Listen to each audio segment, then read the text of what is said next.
So maybe we could turn to the meeting between probably the two most powerful men in the world, or people in the world, Xi Jinping and Donald Trump, which looked like they were taking steps towards some kind of deal.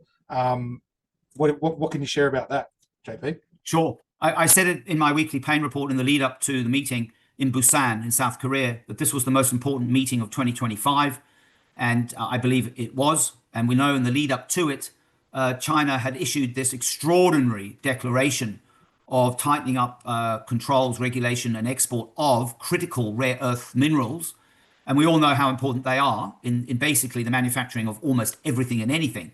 And so in the lead up to that, and in response to this new draconian regulation and control over the export of rare earths, Donald Trump, of course, reacted instantly and imposed an additional 100% tariffs on all Chinese goods coming into the United States. I just want to very, very quickly emphasize the rare earth restrictions were not just targeting the United States of America, they were targeting the whole world. Anyway, as we went into Busan, I wrote in my report that this is going to be the most important meeting of the year.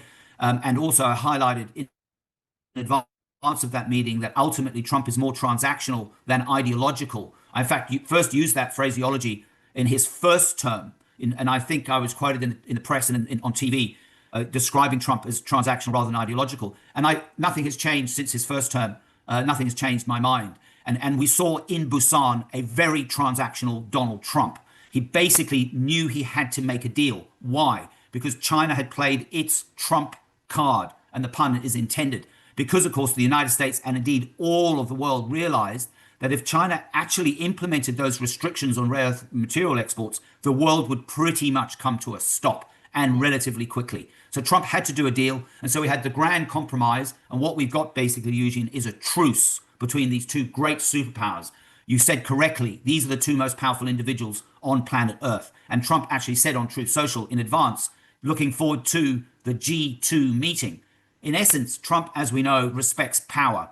And there's one other person on planet Earth who has, almost the same amount of power, and that is the Chinese president. So we had a really amicable, respectful, constructive, conciliatory meeting in Busan, lots of smiles, lots of handshakes, and everyone breathed a great sigh of relief because Trump was at his transactional deal-making best.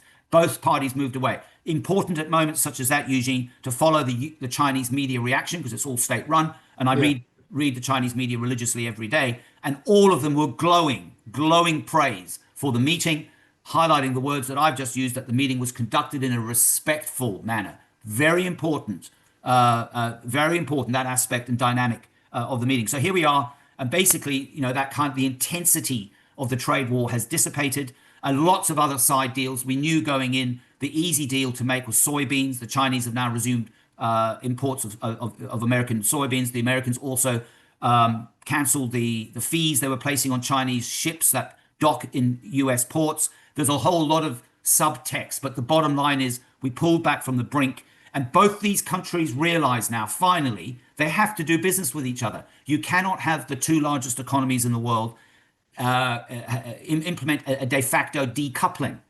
So many things stop working. So huge sigh of relief, and it was good news, and good news in Busan.